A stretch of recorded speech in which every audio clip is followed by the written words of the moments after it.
mendengarkan podcast ini. Pada zaman pembuangan, saudara, di mana imam-imam, pengajar-pengajar ditawan oleh musuh, kitab-kitab Taurat disembunyikan, umat sulit sekali menemukan firman. Dan itu telah dinubuatkan dan terjadi. Di akhir zaman ini, saudara, orang juga sulit menemukan kebenaran. Begitu banyak khutbah dan kebenaran atau sesuatu yang diakui sebagai kebenaran, tetapi sebenarnya bukan kebenaran. Satu hal yang Bapak Ibu saudara-saudara sekalian harus waspada, tidak mungkin iblis tidak bekerja keras. Tidak mungkin iblis tidak bekerja keras. Semakin saudara mengerti kebenaran, saudara akan makin memiliki resistensi atau penolakan terhadap apa yang diajarkan orang yang diakui sebagai firman Tuhan, padahal bukan firman Tuhan. Sebagai orang timur, sulit kita menentang secara frontal. Biasanya ada kecenderungan untuk diam karena tidak ingin punya musuh. Sering memilih untuk diam supaya tidak dituduh sebagai kepahitan dan menyerang. Tetapi saudara sekalian, kalau kita mengerti kebenaran secara lengkap, maksud tujuan Tuhan menciptakan manusia agar manusia menjadi serupa dengan Tuhan Yesus, agar manusia menjadi corpus delicti. Maka segala bentuk penyimpangan yang menghambat terwujudnya, saudara, corpus delicti atau keselamatan dalam hidup orang percaya, akan membuat kita benar-benar gusar. Kita akan sangat terganggu, saudara. Hal ini bukan berangkat dari pembelaan terhadap ajaran yang benar. Hal ini bukan berangkat dari sentimen kita kepada orang yang memiliki doktrin yang berbeda. Tapi hal ini berangkat dari berbahayanya nasib jiwa-jiwa. Bukan karena kita sentimen terhadap orang yang mengajarkan ajaran yang berbeda dengan kita. Bukan karena ada dorongan untuk konfrontasi dengan orang yang tidak sepaham, tidak sedoktrin dengan kita. Tetapi karena kita merasa gusar, prihatin, duka terhadap kenyataan nasib kekal orang-orang yang sangat berbahaya.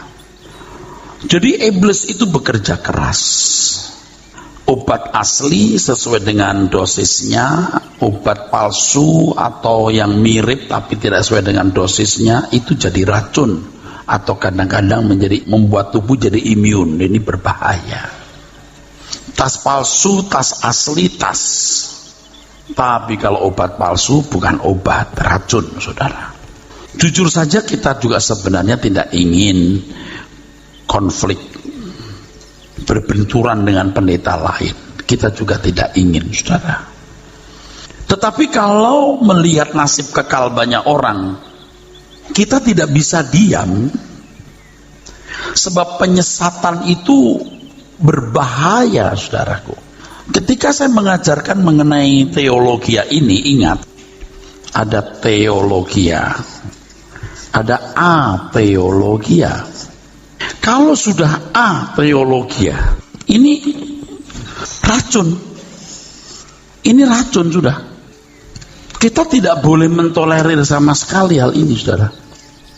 Bukan karena kita merasa diri benar, lalu mengadakan pembenaran terhadap diri sendiri, tetapi kita memang telah membuktikan sedikit sekali orang mengajarkan kebenaran yang menggiring seseorang kepada maksud keselamatan itu, yaitu menjadi manusia yang tidak bercacat, tidak bercela seperti Tuhan Yesus, yang berkualitas corpus delicti, saudara.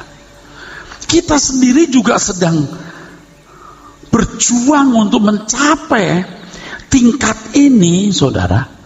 Kita sendiri juga sedang berjuang mencapai tingkat ini. Penyesatan itu membuat apa yang dikutbahkan di mimbar, yang diakui sebagai firman Tuhan itu sebenarnya firman setan. Tapi kita kan tidak berani terang-terangan berkata itu firman setan, itu ateologi. Padahal memang ateologi. Kalau bukan firman Tuhan, firman siapa? Ya memang, saudaraku, dalam kesabarannya ya Tuhan memberi kesempatan orang untuk sadar. Tetapi kalau seorang pemberita firman, pendeta, sudah ambisi gereja besar, ambisi jemaat banyak, ambisi punya uang, ambisi namanya dikenal, ambisi dia terhormat, dia pasti jadi picek, matanya buta terhadap kebenaran. Pasti orang-orang seperti ini tidak pantas menerima kebenaran. Saya tidak mengatakan lebih baik, tetapi saya mengerti hukum ini. Seseorang harus bisa menjadi bejana Tuhan. Dan untuk menjadi bejana Tuhan harus mengosongkan bejana itu. Jangan punya ambisi. Kecuali hanya menampung apa yang Tuhan kehendaki untuk kita lakukan. Dan untuk menjadi bejana yang kosong supaya Tuhan mengisi kita dengan kebenarannya, visi-visinya, itu butuh perjuangan yang berat sekali, saudaraku. Berat sekali. Jadi ketika saya bergumul di dalam doa, bagaimana Tuhan aku bisa menghibur dan menyenangkan hatimu, saya mendapat dua jawaban, saudara. Yang pertama, ketika kamu kuberhadapkan kesempatan berbuat dosa dan engkau menolak itu, engkau menghibur aku. Jadi orang-orang yang memang berniat untuk menghibur hati Tuhan, menyukakan hati Tuhan, akan diperhadapkan kepada kesempatan-kesempatan untuk berbuat salah. Nah, pada waktu itulah, saudara, seseorang bisa menyenangkan Tuhan. Jadi kalau situasi atau kondisi kita baik-baik, tidak ada peluang untuk berbuat dosa, tidak ada peluang untuk menyenangkan diri sendiri, ya Anda bukan orang yang diberi kesempatan menyenangkan Tuhan. Ketika Anda bisa egois, ketika Anda bisa memuaskan keinginan daging dan segala kesenangannya, tapi saudara memilih melakukan kehendak Bapa, nah itu baru Anda menghibur Tuhan, menyenangkan Tuhan. Itu satu. Yang kedua, bagaimana kita bisa menghibur, menyenangkan Tuhan? Tentu diawali dari tekad, niat yang tulus dari diri sendiri. Lalu saudara akan berinisiatif berbuat sesuatu bagi Tuhan. Saudara akan memperkarakan ini dengan Roh Kudus. Pimpin aku Roh Kudus, apa yang harus kulakukan. Ada rancangan-rancangan Bapak yang kalau tidak dipertanyakan saya nggak yakin Bapak menunjukkan. Opsi A, opsi B, opsi C, opsi D. Anda bisa berkata opsi yang terbaik yang boleh kulakukan. Nanti Roh Kudus akan bilang opsi yang terbaik mahal. Tapi kalau kita bisa, kalau kita boleh melakukan, kenapa tidak kita lakukan? Yang suatu hari nanti ketika kita ketemu Tuhan, kita mendapat pujian, walaupun bukan karena pujian itu kita melakukan, karena kita mencintai Tuhan. Kalau saudara mencintai seseorang, memuja seseorang, apakah itu pria atau wanita, artinya pria terhadap wanita atau sebaliknya, saudara pasti berusaha untuk melakukan yang terbaik bagi dia. Nah, mengapa ini tidak kita lakukan bagi Tuhan? Nah masalahnya saudara ini kan memang tidak terbiasa connect dengan Tuhan. Yang connect itu kan hanya pendeta di pikiranmu, padahal saudara itu semua harus connect dengan Tuhan. Mengenal kebenaran supaya kita memiliki hubungan pribadi, connect, dan tidak menjadi mistik. Relasi kita dengan Tuhan, intimasi kita dengan Tuhan itu dalam rangka kita mau menemukan apa yang dapat menyukakan Dia. Maka kita harus memiliki teologi yang cukup. Kalau teologiamu nggak cukup, jadi mistik nanti. Seperti orang-orang itu loh. Ada pesan Tuhan, Tuhan berbicara, ngawur saudaraku. Pasti tendensinya atau arahnya bukan pada kesempurnaan karakter untuk menjadi serupa dengan Kristus. Tetapi hanya pesan-pesan yang membuat orang menjadi mistik. Dan biasanya orang-orang itu tidak logik berpikirnya, tidak sehat berbicaranya, tidak sehat cara berpikirnya. Nah iblis itu membuat penyesatan itu saudara. Tuhan berbicara ini itu, padahal bukan Tuhan seperti itu loh yang benar. Allah itu baik. Baik yang bagaimana? Kan tadi saya menjelaskan, percayamu itu tidak bisa mengatur Tuhan. Seakan-akan Tuhan itu butuh dipercayai. Kalau sudah dipercayai, kita minta apa saja, meyakini apa saja akan terwujud. Seperti begini loh. Kalau ini anak saya ya, Nak, ini kalau Tuhan ya, kamu percaya Papa baik? Percaya Papa. Kamu percaya Papa berkuasa, cerdas, kuat, kaya, berkuasa, percaya? Percaya Papa. Betul? Iya Papa. Minta apa? Minta apa kamu? Itu kan Papa gila. Kalau Papa yang baik gimana? Kamu percaya Papa itu baik? Kau percaya Papa itu berkuasa? Sekolah.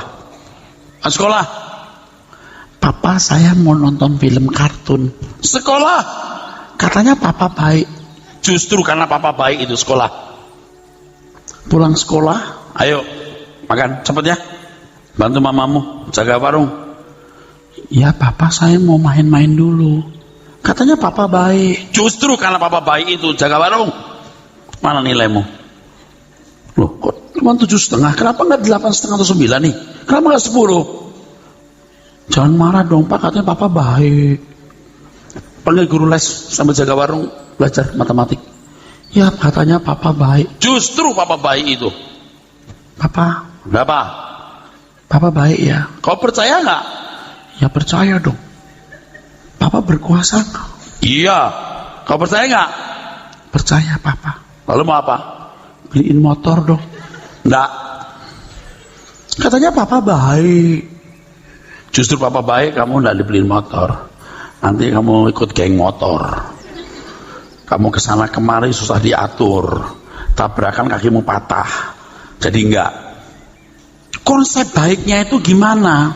Nah sekarang kalau pendeta memperkenalkan begini saudara sekalian. Allah itu baik dan berkuasa. Ayo kita puji-puji. Dia bertahta di sini. Minta apa? Yakini. Asal kita percaya mujizat itu nyata. Ketika ku percaya mujizat itu nyata. Ngerti nggak yang diajarkan apa di situ? Mujizat yang dimaksud itu apa? Saudara sekalian, Allah itu baik. Ketika engkau datang kemari, engkau bawa persoalan, pergumulan, ekonomi, sakit penyakit, engkau pulang tidak sama seperti engkau datang kemari. Jangan amin ya. Penyakit akan disembuhkan, persoalan diselesaikan.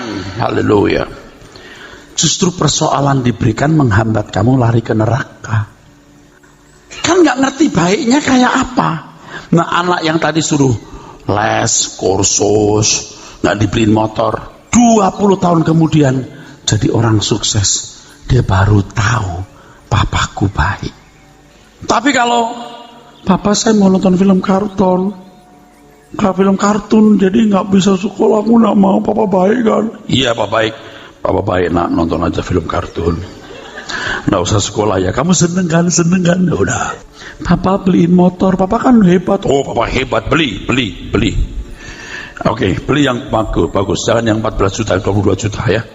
Yang kenceng banget naik. Oke. Yang wus kenceng ya. Oke. Jangan yang lambat-lambat, yang kenceng lah. Oke. Yang bisa ngebut supaya kamu bisa lebih dari teman-teman kamu. Kamu bisa jadi juara, ngetrek kamu jadi juara nanti. Itu orang tua gila. Nah, kalau di gereja diajarkan begitu, Allah itu baik saudara sekalian. Kalau kamu yakin, jadi dia pikir Tuhan bisa diatur pakai percaya kita.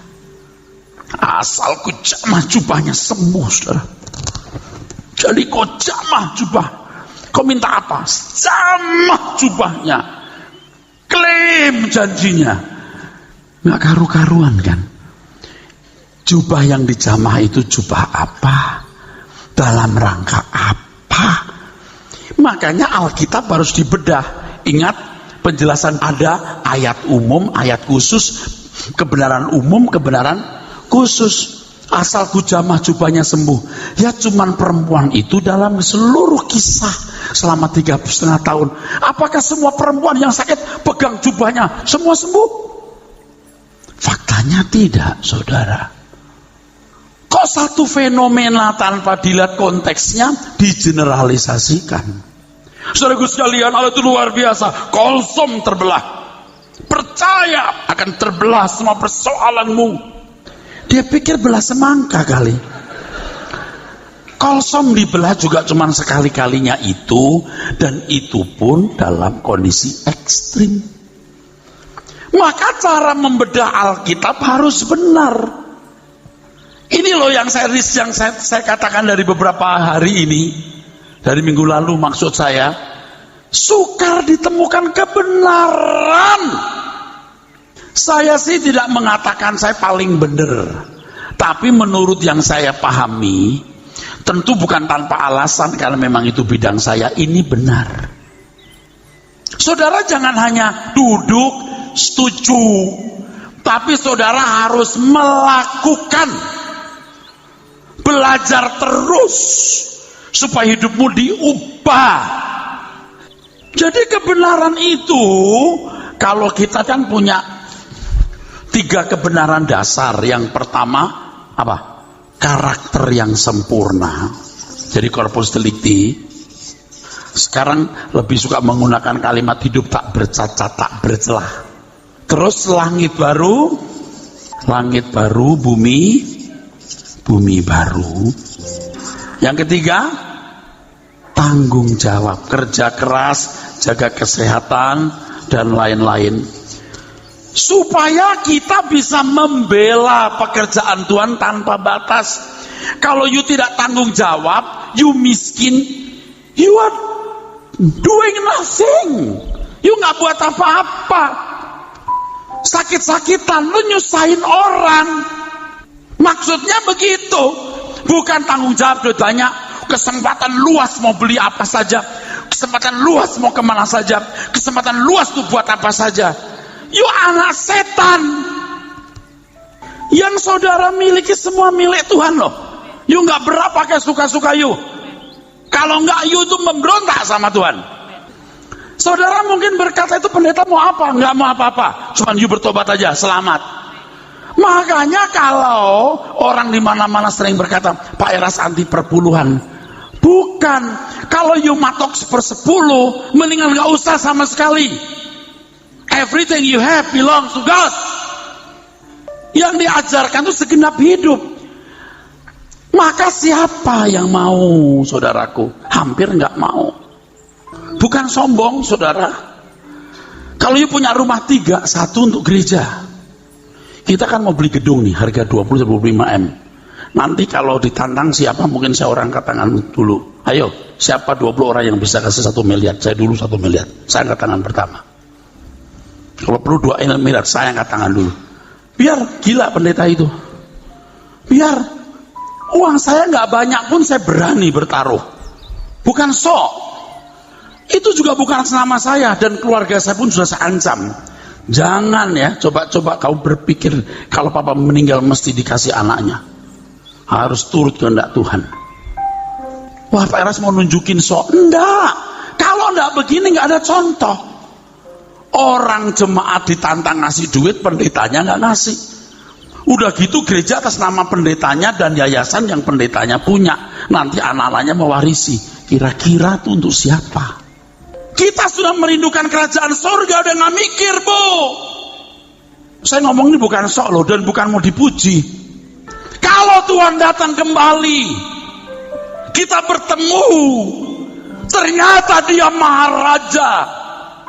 Betapa menyesalnya kita kalau kita tidak menunjukkan pengabdian yang sepenuhnya bagi Tuhan.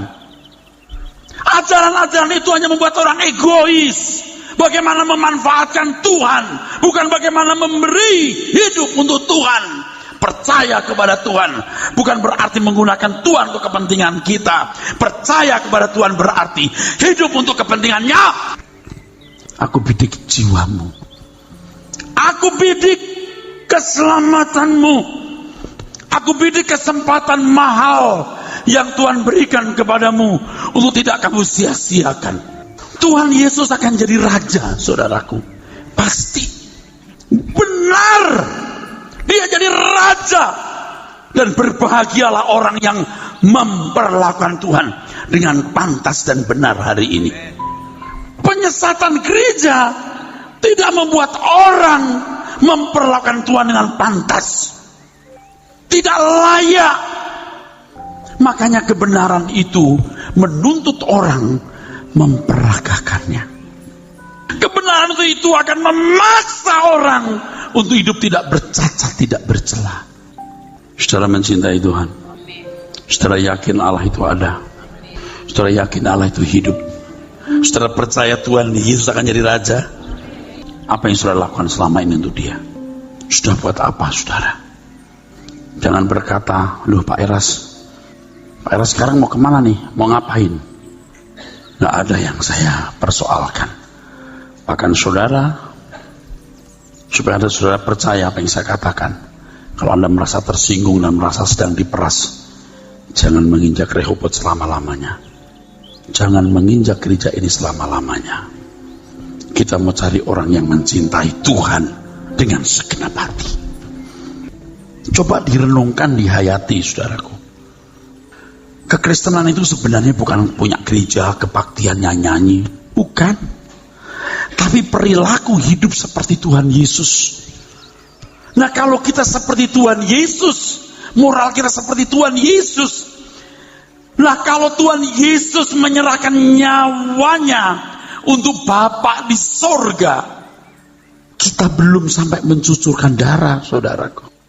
Makanya ya susah kalau orang nggak mengenal Tuhan, ya, tidak menghayati kebenaran, ya susah sih. Nggak tahu bagaimana diajak bicara, ya saudara. Kalau saudara berani ya mencari Tuhan, mengenal Tuhan, membela Tuhan, itu ya surga menjadi dekat. Anda makin yakin Allah itu hidup dan nyata. Anda makin yakin kerajaan yang akan datang, makin yakin Dia menjadi raja dari segala raja. Ini kalau saya jujur ngomong nih, betul Tuhan tahu hatiku. Aku mau berkata gini, Tuhan gak usah banyak-banyak jemaat, 100-200 tapi bener-bener gitu loh. Jadi aku gak capek, tok diketok pala saya bisa-bisa.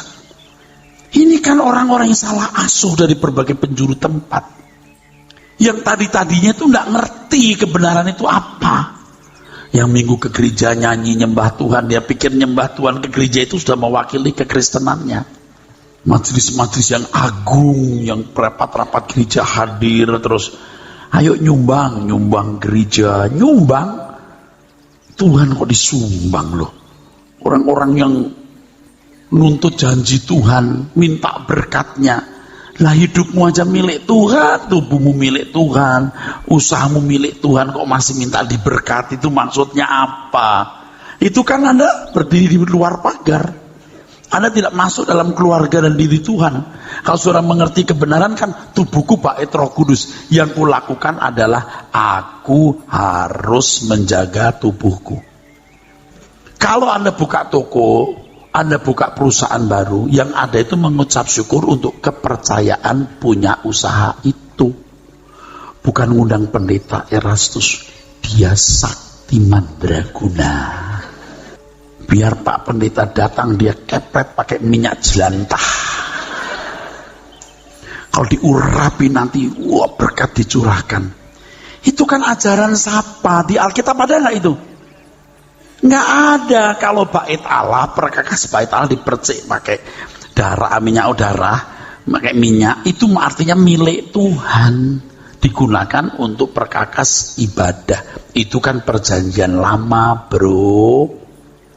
Jadi Pak, minyak urapan perlu nggak? Ya kalau you anggap itu perlu diurapi sebagai tanda milik Tuhan, boleh.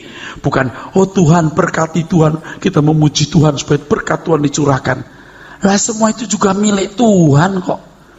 Sebenarnya ajaran-ajaran kita ini seperti menggugat ajaran yang sudah ada, saudara. Menggugat. Jadi memang mengganggu ketentraman umum.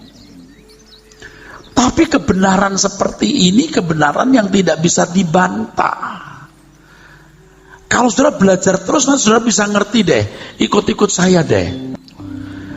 Saya lewat itu daerah rumah orang-orang kaya, saudara. Saya lihat, rumahnya bagus-bagus. Saya bilang sama supir saya gini, bagus ya. Rumah kok panjang begini gitu. Kayak istana, kayak kastil gitu. Aduh. Lalu saya pikir begini. Ngomong sendiri, nggak ngomong sama dia. Saya ngomong, nanti kalau mati betapa tragisnya. Punya banyak, ninggalin sakit. Anda bukan tidak boleh punya banyak, tapi Anda harus mengaku semua milik Tuhan dan rela berkorban apapun untuk kepentingannya. Anda itu siap mati. Emangnya kita mau mati? Emangnya kita mau mati, Pak? Iya, mau. Ada yang tinggal seminggu, 2 minggu, sebulan, 2 bulan. Siapa tahu tinggal semalam ini. Betul nggak, saudara? Semua itu realistis. Kan dari dulu saya sudah ngomong, umur manusia itu 26.000 sampai 28.000 hari. Kalau sekarang umurmu 60 tahun, tinggal 3.600 hari. Menghitung hari. Kalau sudah umur 75, ya lebih menghitung jam. Kadang-kadang kan kita nggak tahu masih 3.600 atau berapa. Coba dihitung deh, kalau 10 tahun umurmu tinggal 3.600, kan gitu saudaraku sekalian. Kalau tinggal 20 tahun 7.200 hari, satu hari, tek. Kok orang itu nggak sadar, nggak alert? Apalagi yang muda-muda ini, tenang, Belanda masih jauh. Emangnya lagi perang gerilya apa kamu? Kan kamu nggak tahu kapan kematianmu, bro. Makanya kalau kita mendengar ajaran yang benar, ajaran yang benar itu membawa kita ke 3 hal ini. Karakter yang sempurna, langit baru bumi baru, lalu tanggung jawab kerja, jaga kesehatan. Supaya apa? Efektif untuk Tuhan, bukan untuk kita. Sehat supaya bisa ini bisa itu. Enggak, supaya untuk Tuhan.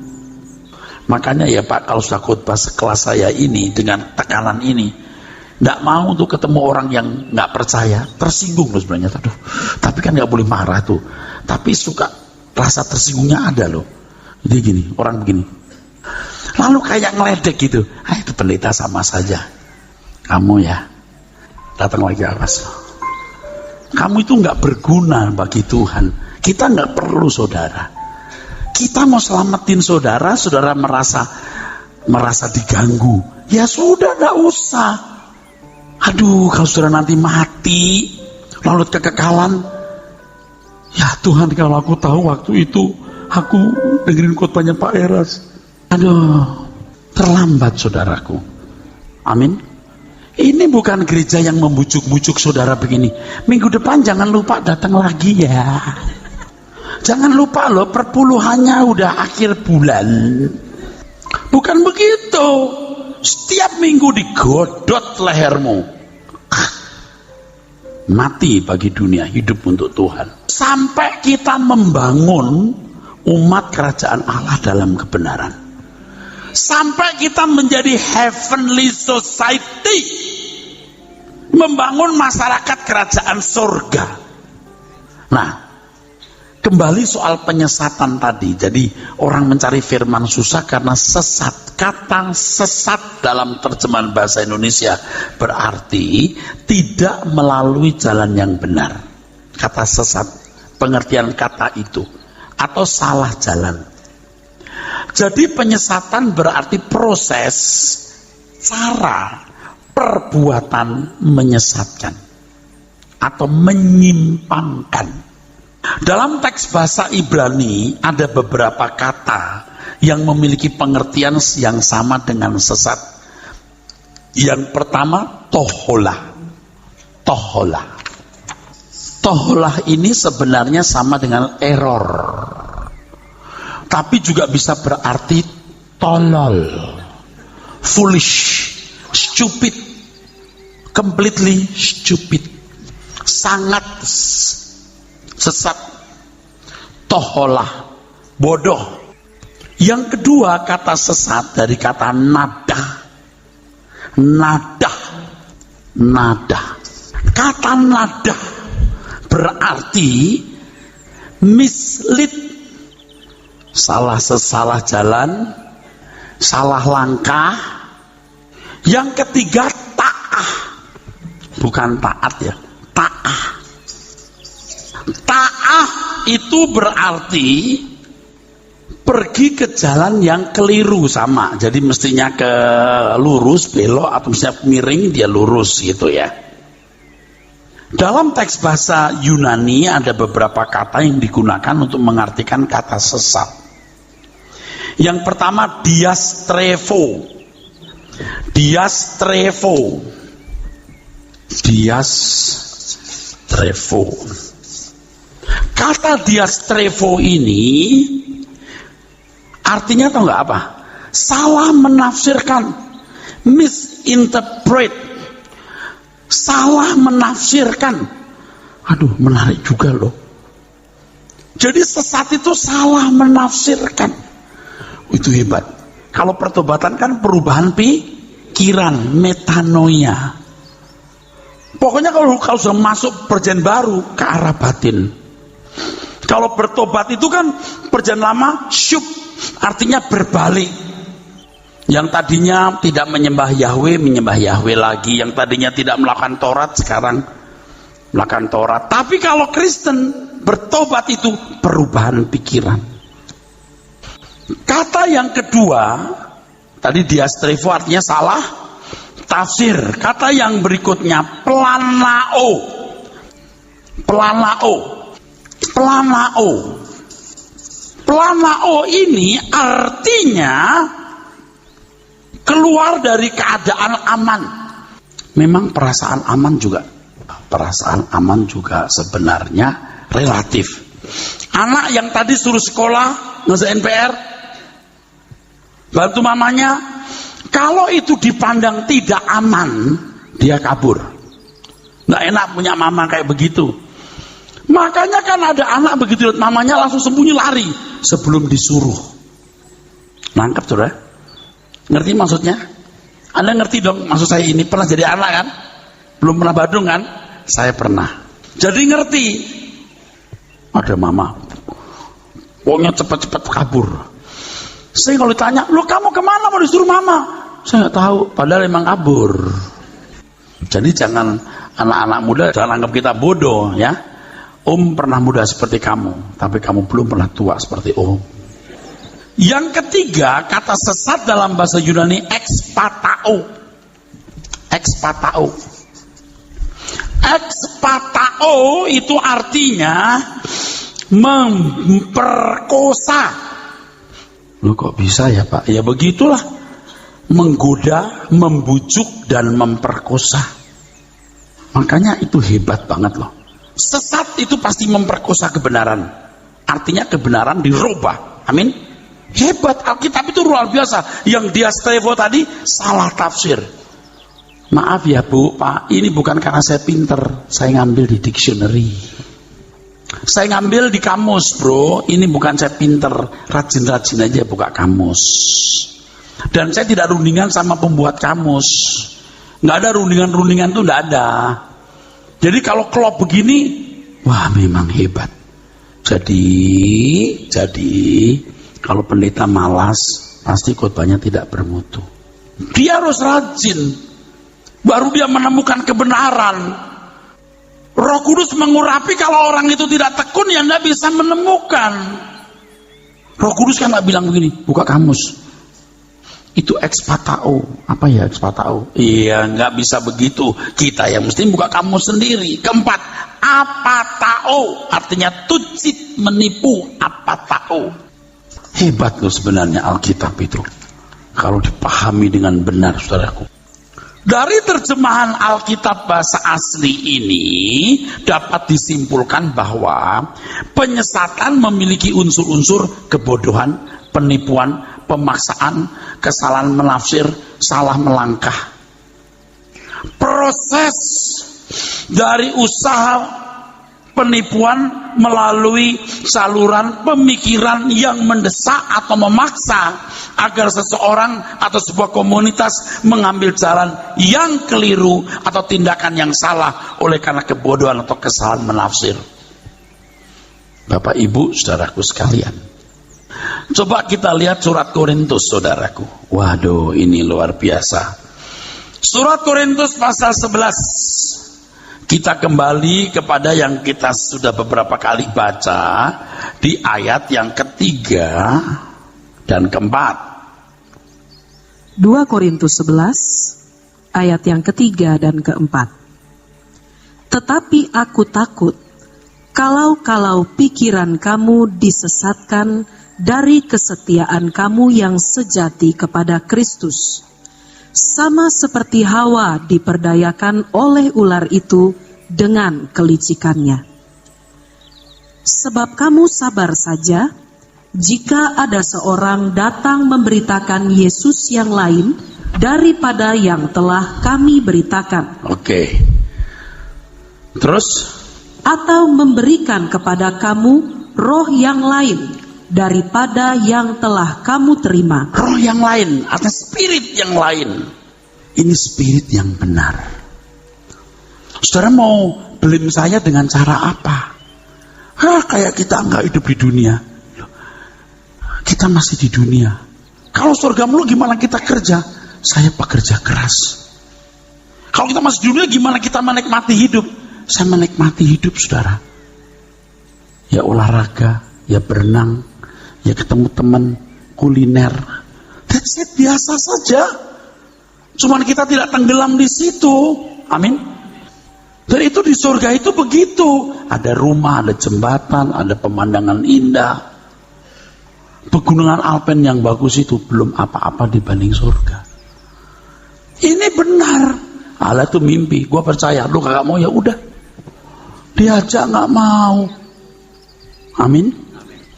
Nah, spirit yang benar itu mengarahkan Anda itu tadi, hidup tidak bercela, fokus langit baru-baru, lalu hidup dengan tanggung jawab. Pasti rumah tangga kita baik, gak kekurangan makan, minum, punya rumah dan berbagai fasilitas. Gak mungkin jadi orang miskin.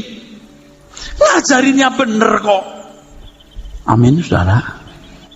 Nah, kita lihat bagaimana Hawam diperdaya oleh ular dengan kelicikannya. Dari pikiran yang dibelokkan. Ini kan benar saudaraku. Makanya saudara harus belajar firman dengan benar.